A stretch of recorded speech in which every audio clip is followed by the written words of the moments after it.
Hi. Hi. So, we're up the guts, as Pete calls it, or up the Stuart Highway, Explorer's Way. or Explorer's Way, it's Explorer's Way, yeah. known as well. So on this trip we'll take you all the way on our journey up the Explorer's Way, 3,600 kilometres to Darwin. We won't cover all of that on this one episode, but in the coming episodes we will. We're going to get to Darwin by back end of June, hopefully, with a couple of detours off the Stuart Highway to Ayers Springs and to Uluru. So we're quite looking forward to that. I've been looking forward to For a long while. For a long while. Now Before we got the caravan. Long before we got the caravan. Now, Jill Myers, what do you think of this trip up the guts? I'll just take one day at a time, thank you. Is that it? That's the extent of your answer? Yeah, All right. I'm doing all right. This is what the environment's going to be like now, isn't it? Yeah. We've got to get used to this red dust as well. Red dust and red dirt. All right, well, we'll catch you later and we hope you enjoy the episode. Don't forget to Like and subscribe. Bye.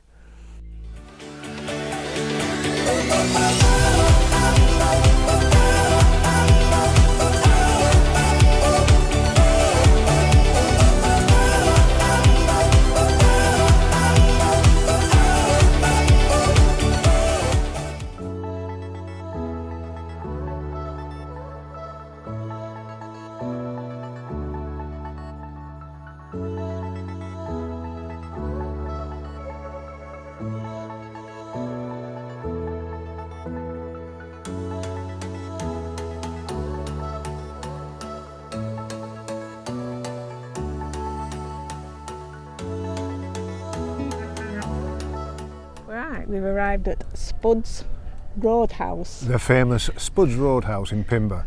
It's basically A car park. Anyway, it's a lovely evening. It's cold, but it's a lovely evening. Yeah, this is the start of our up the guts journey. It's a very easy drive this morning. It only took us about 2.5 hours, so we've been here for a few hours, but we've caught up on some email and stuff like that. When we arrived, the car park was full, but now, empty. It was empty, but now, have a look at this. Caravans everywhere. You can't see them a bit. Oh yeah. Sun just shining in our face. There you go. How about that? We don't need to unhitch. Nope. We'll just drive off in the morning. So we're driving off in the morning. Very little preparation for packing up the caravan tomorrow. We've hardly unpacked anything. We've got one more lazy, easy overnight stop tomorrow, and then we'll be in Coober Pedy. So we'll see you soon. Bye.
Good morning.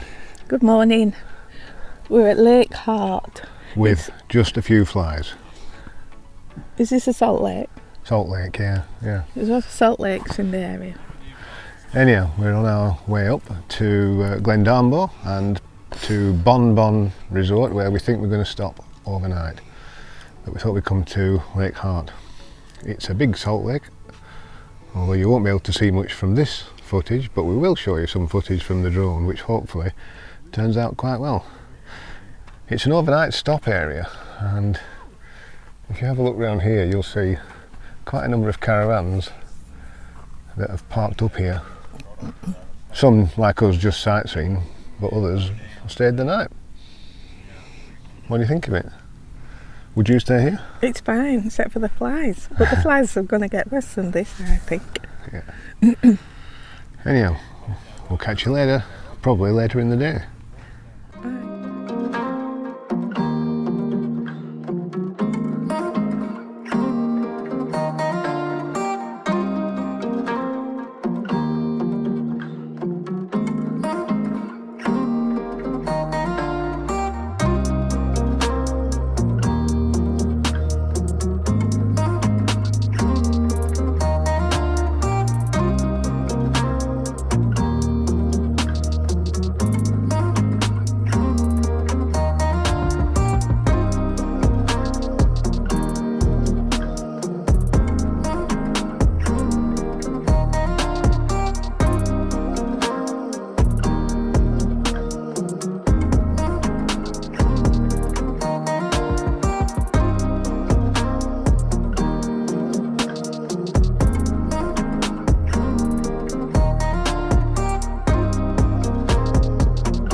Hi. Hi. We're at Hutchinson's Memorial. Hutchinson's Memorial Caravan Park. Free caravan park and 3,000 million flies. No, there's not quite that many, but they've all come round us now. Anyhow, we're about 10 kilometres outside Coober Pedy. We've driven all the way from Pimba today, so about 390 kilometres. Further than we anticipated. We were going to stop somewhere else, but we carried on. Well, we decided we'd come here. Anyway, it's a very nice place. It's very nice. There's only one other person. One other caravan. So I don't know what the Hutchinson's Memorial is about, but we've seen the memorial, but we haven't actually looked at any information. Yeah, it's just up here, the memorial. What are you doing hiding behind me? Trying to distract the flies. All right, okay. All right. And it's a beautiful sunset. We might get some sunset shots, and we might get some star shots tonight. We'll see. But other than that, we'll catch you tomorrow. Okay, see you later. Bye.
So this, believe it or not, is Coober Pedy golf course, 18-hole golf course.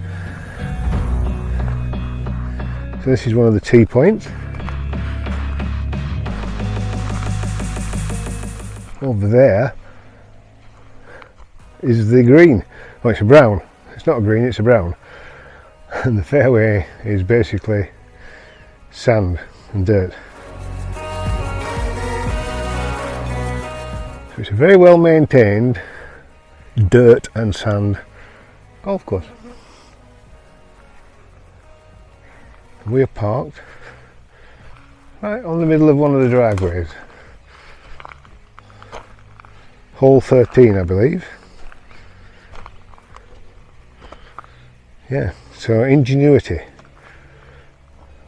In one of the driest places in Australia, make a golf course like this.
Okay, 370 kilometre drive from Marla today, and we're at Curtin Springs, or to be precise, just on the outskirts of Curtin Springs, at a free camp area. So this is going to cost us nothing for the night. Beautiful day, 25 degrees, warm, sunny.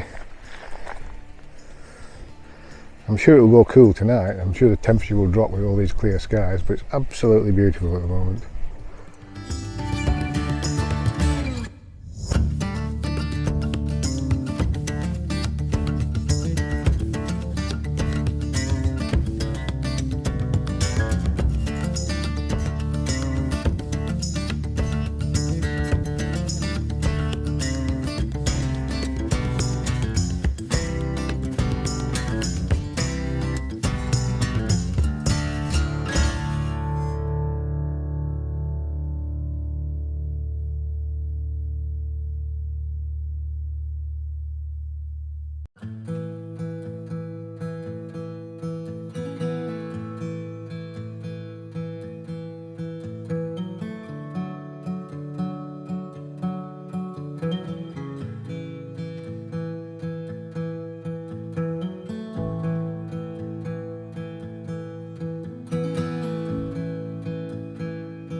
Good afternoon. Good afternoon. There's no guesses. No Sorry, guesses. no. Take three. Good afternoon. Good afternoon. There's no prizes for guessing where we are today. Where are we, Jill? Uluru. Uluru. Ayers Rock. Yeah, we arrived here this morning from Curtin Springs, an overnight stay in Curtin Springs. A leisurely 100 kilometre drive. Checked in at the caravan park and had some lunch, and here we are. We came early. We were advised to come early because this is the sunset viewing area, and people say get there early. But there's nobody here except us, and we've got the best vantage point, but there's nobody else here. Just us and the flies.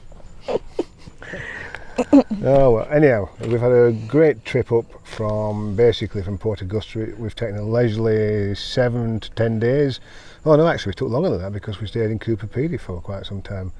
But yeah, we stayed at some roadhouses, and get this, last night, ask Jill whether she would have sanctioned this a year ago. Last night we stayed with no power, no water, no internet, no lights, nothing other than our caravan, totally off grid, in a random car park in Curtin Springs.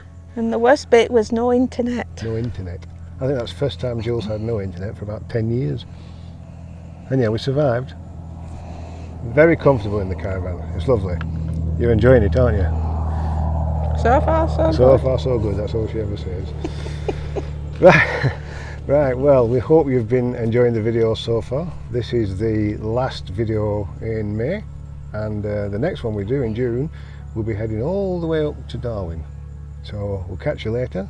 We'll show you some footage obviously around here. We're going to go to the Olgas tomorrow, and see you soon. And don't forget, Like and subscribe.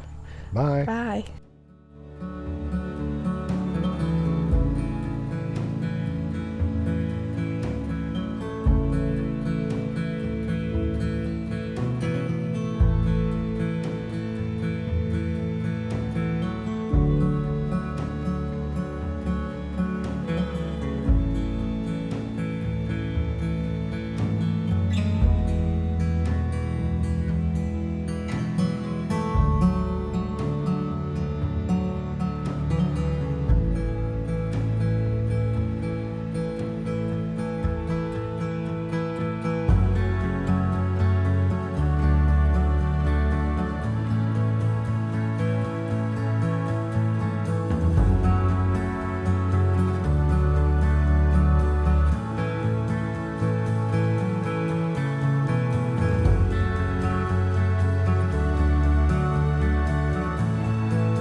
So this is the lookout point.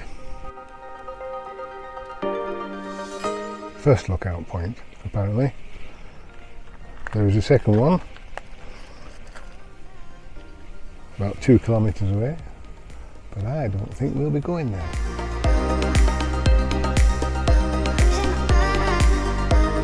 As Joe says, when you've seen one lookout, you've seen them all.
So we're deep into the gorge at the moment, and it's almost impossible to give you a perspective of the sheer drop of this cliff, which goes on for hundreds and hundreds and hundreds of meters. And you'll see these trees here, they just line the bottom part of the gorge. So when it rains, the water obviously flows down there, and this greenery gets its life from that. But yeah, I don't know how to give you a perspective on the size of this, other than Joe's going to now model for us.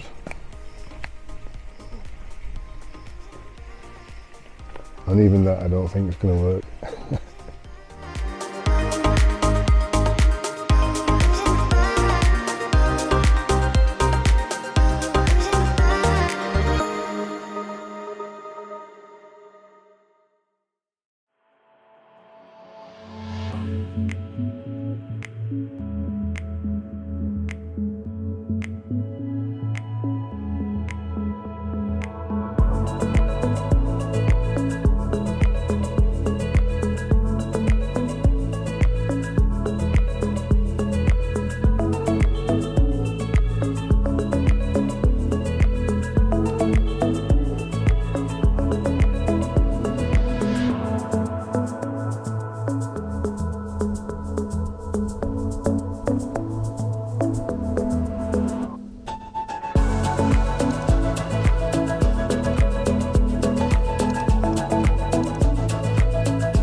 Hi. Hi. We're at Uluru again, and we're in this beautiful gorge. It's absolutely incredible. It's really high. You can't get a photograph of that. I even laid on my back to see if I could do it, but you can't see it. And the smell of the plants is incredible, and it's very lush. And this is amazing because all the trees we've seen up to now have been like pencils, and some of these are actually a thick trunk and got greenery on them. It's almost impossible to get a perspective on the height. I'm going to Try it. try it, give you an attempt. We'll see if we can show you around this gorge. So come with us. It's amazing. So, as you can see, whoa, there you go. Right up there. You can see the sky. Are you going to swing round? Yeah, we'll walk round and give you a tour with us. It's absolutely awesome.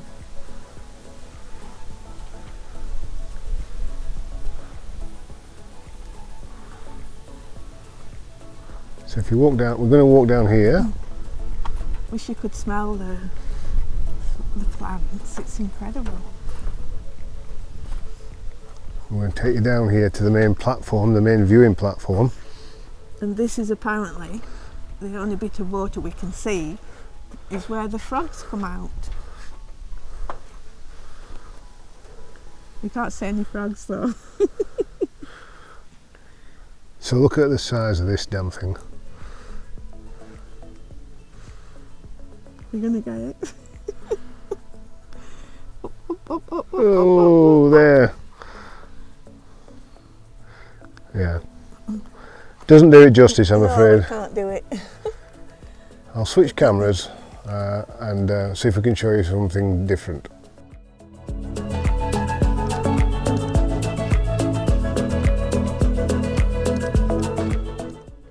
The marks on the rock are the high water mark when it rains. And this pool, which you can barely see, obviously fills up. And there's no swimming allowed, apparently. So again, trying to give you a perspective on the size of this cliff face. There you go.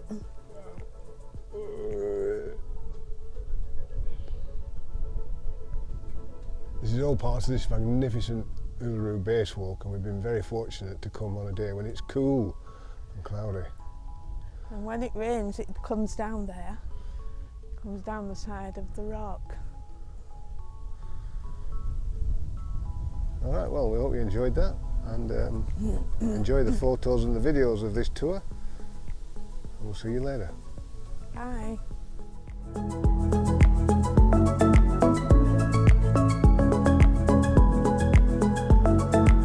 You done it?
Hi. Hi. We left Ayers Rock Resort this morning, Uluru, and we've come to Stuart Wells Roadhouse. Stuart Wells Roadhouse, correct. It's only about 4 hours, were it? Yeah. So we're stopping here overnight off grid, and then we're Alice in the morning, Alice Springs. Short trip to Ayers Springs tomorrow. Just an hour or so. So we hope you've enjoyed the May video so far. We really enjoyed putting it together. There's some great footage. We had a fabulous time on that trip up to Uluru. But there's a few bits of footage that we didn't include in the main video that we thought we'd just bob on at the end here. So one night we went to the Field of Light tour, so we'll show you some of the still images that we caught on the iPhone 13. Without an iPhone 13 in night mode, I have no idea how we would have got those images because it was very dark and dingy. So as much as anything, this is a tribute to the iPhone. And then we also went to the camel farm. Jill wanted to go to the camel farm. Yeah, we had a quick look round there. Saw the camels. Didn't get on a ride. Could have had a ride on a camel, but I'm saving that for Broom. I've been on a camel before. So we've got a few bits and bobs of footage of camels which we'll show you. And then that's it. Apart from, at the end of the video, we've added on a special treat from Jill. At last, to walk through the caravan. People have been asking since we got it, and we've never done it, so we quickly threw one together, but it's short. So if you don't want to watch the walkthrough of the caravan, once the camels are finished, that's the end of the video. If you do want to look at the walkthrough on the caravan, stay tuned to the end. And don't forget to like and subscribe. And we'll see you in June. Bye. Bye.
Hi.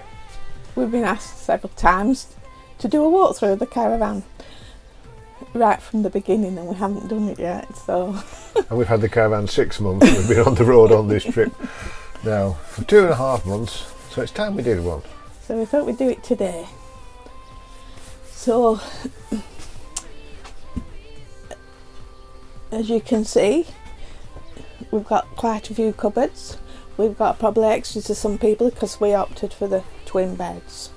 So we felt like there was more room here. So you're actually in a room as opposed to little strips at the side. Yes, this was a decision we debated about long and hard, having single beds. But we thought that this gave us more room, and so that's what we opted for. And it does probably, and it just gives you a bit of leeway when you're walking up and down the caravan. So yeah, so because we have twin beds, we've got this the shelved cupboards. I don't know which is tidier side. But we've got cupboards inside a hanging space. Didn't want hanging space. Cupboards at the bottom, and then this bedside table, which is very handy. But the only thing we find is getting in, there isn't much room somehow. Perhaps it's because we're seniors. But the table just seems to get in the way just as you're trying to turn into bed. It's hard to explain. But anyway, if you're young and agile, you'd find it fine. So all the overhead cupboards are quite spacious, really. I've got quite a lot of skirts and trousers and shorts in there, and my tops and stuff in here. Reasonably easy to keep tidy and keep safe for when you're travelling. In the kitchen area, with the double shelf in all these 4 cupboards. That's my tidiest, so you can look in that one.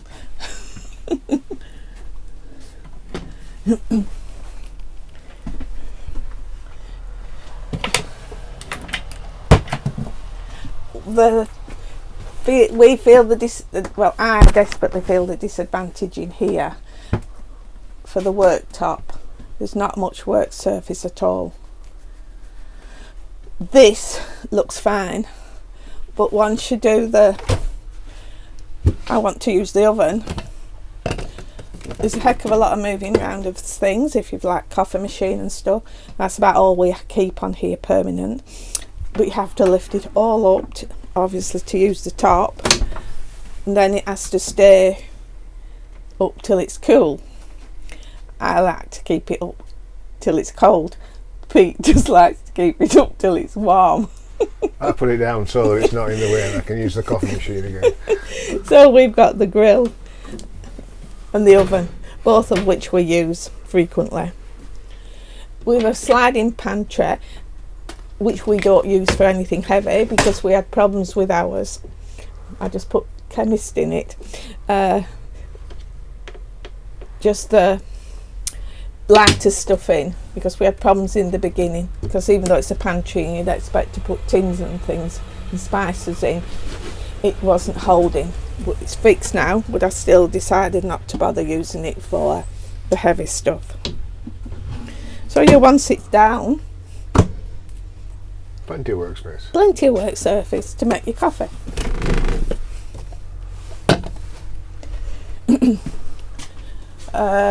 Microwave, which some people opt out of, but we use it a lot when we're on grid. We just find it convenient. I don't particularly like cooking, so it's handy for me. We've lots of the storage space down here under the seats as well. And this is a lot of tins in there. You see, this is an extension of my kitchen. Then this is the option that we went for. I think it's the cafe style. Is it the cafe style? Yeah. We didn't want the full lounge. We like this because we get the full length of the table, and then we each have a footrest at the end for watching the TV at night, which we find reasonably comfortable, especially when you've got lots of cushions. Well, 2 will do. We find that there isn't any wall space in ours. A lot of people have wall space, so we've never done anything on containers like in the kitchen or prettying it up with pictures or anything, because we haven't got the space. We've only really got this and this one where we've stuck our map. Overhead we've got the 2. Oh, I can't reach this one, I can only reach to the don't know.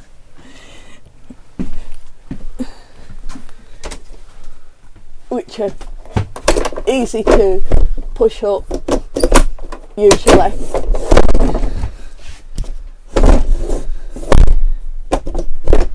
Okay, leave it. Up here is the Dometic dust reduction system. This one. Which is a passive system. And then this is the aircon. The Dometic Ibis 4 aircon and heating. Which is brilliant. We use the aircon almost constantly in January and February to keep the van cool. And these last few days we've been using the heating to keep to warm the van up in the morning. Also we've got the gas heating, which is under Pete's bed. Yep. So the gas heating system is part of this Coober system, and that's extremely good as well. But when we're on a powered site, we tend to use the reverse cycle system because it's cheaper. We don't have to use our own gas. So we've got various sockets and then the charging points. These are the ones we use off grid. Yeah, so those are the 12 volt sockets there that can be run directly off the battery without the need for the inverter or without the need for mains power. And there are two more here next to the bed, which we tend to use when we're off grid for charging phones and such like. And then the fridge, we like the fridge. It's a big fridge for us because we don't actually fill a lot of things in apart from drinks. Fridge is humongous. It's the Thetford, and I believe it's 275 litres, and it's 12 volt power only. So the downside of this is it will always use your battery, but you can turn the fridge onto a night power consumption down, and there is a night mode that causes it to use even less power. But that's potentially a downside to it. The upside is that you don't get any heat from it. That's really good. So probably people ask about the disadvantages. The disadvantage probably is the work surface being reduced greatly when you want to use the oven. The other thing is the ensuite isn't very big for me, so it's not very big for Pete at all, and for anybody who's bigger than us either. It's alright walking in, but if you're drying yourself it is more difficult. When we got the van we had two towel rails here, and I did ask Pete to remove one, which he couldn't do, but actually it fell off at one stage. I don't know what we were doing. But now we've only got the higher one, which gives you actually a little bit more room, probably 2 inch, which I find great.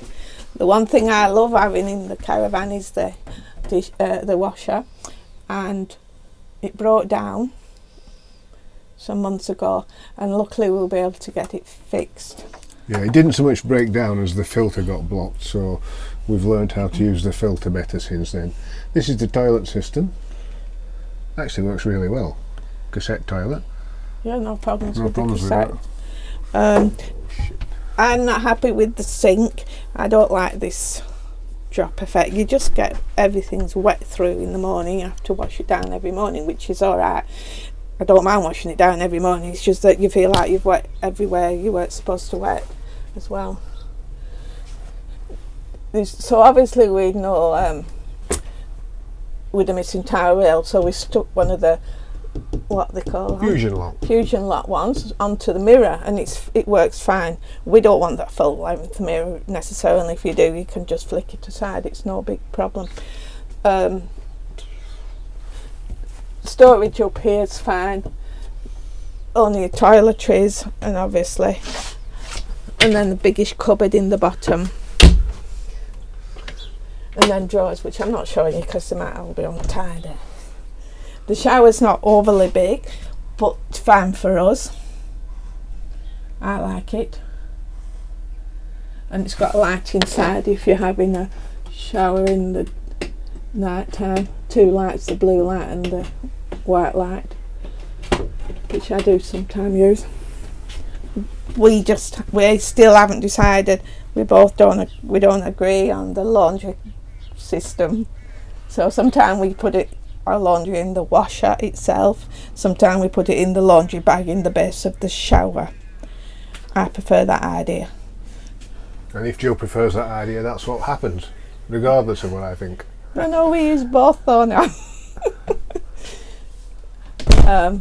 We put the hooks up for the hats because there's no way to put them. But this works.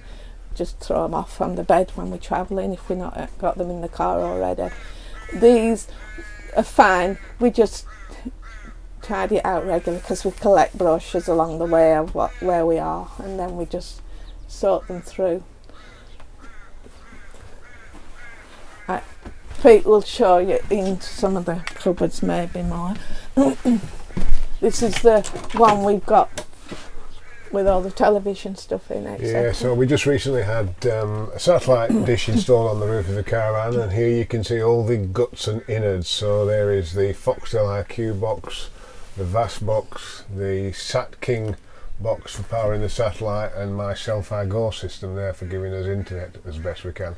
So it's a bit of a rat's nest in there. All of that is powered by 12 volt, so I can do all of this when we're completely off grid and just running for battery, although it does chew through battery, but it is at least usable. And then in this one we've got coffee, but we've also got all the metering of the water, battery, etc. So at the moment what you can see on the bottom right is the 2 water tanks are full, ready for our next trip, and the grey water tank is empty. It should be, as we're draining straight off. All the fuses are there, and the dial there is the battery system, which I tend not to use. I tend to use the app on the iPhone, and then that bottom left is for controlling the hot water through the instant gas hot water system. It all works extremely well.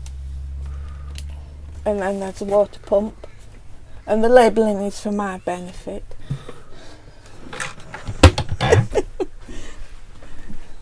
And then there's the lighting system on the wall, which again is all labelled for my benefit. So this works very well. So you can control the outside lights and the inside lights here. Very convenient. All of these lights are obviously LED lights, but they're switchable between white light and blue light. And blue light is something that we will often use in the evening time to just give us subdued lighting when we're watching TV.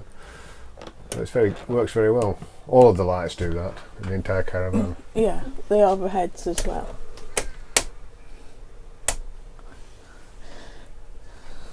So maybe if you've any questions, which have anything I've missed, we'll be very pleased to answer the questions.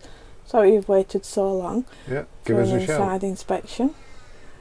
I would do a view of the caravan maybe in a few weeks' time, but the outside of the caravan is fairly standard. It's relatively straightforward. I mean, it has the Cruise Master airbag suspension, the DO35 hitch, single axle. Everything that you can read up on the internet is there. We've not done anything any different to that, so it all works extremely well. So I think that's about it, but do ask questions if there's anything we've missed. Thank you very much. Hope you enjoyed that. Bye.